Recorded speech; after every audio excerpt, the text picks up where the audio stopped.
மலரின் மனம்.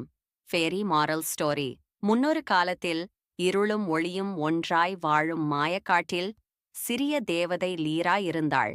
அவள் ஒரு சிறிய வெளிச்சச் சின்னம் போல எங்கு பறந்தாலும் அங்கெல்லாம் நல்ல உணர்வு பரவும். ஒரு நாள் காட்டு பாதையில் நடந்து சென்று கொண்டிருந்த லீரா ஒரு உலர்ந்து குனிந்து நிற்கும் வெள்ளை மலரை கண்டாள். அது தண்ணீர் இல்லாமல் வாடி ஆல்மோஸ்ட் இறந்து செல்லும் நிலையில் இருந்தது. லீரா கருணையுடன் கேட்டாள், "ஏன் இவ்வளவு வாடியிருக்கிறா, சின்ன மலரே?" மலர் மெதுவாக சமாதானமாகச் சொன்னது, "பல நாட்களாக மழை பெய்யவில்லை.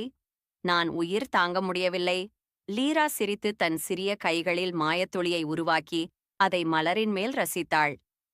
அந்த நொடியே மலர் பிரகாசமாக மலர்ந்து இருமடங்கு அழகாக ஆயிற்று. மலர் மகிழ்ச்சியுடன், "உன் கருணை என்னை மீண்டும் உயிர்ப்பித்தது. நன்றி தேவதை" என்று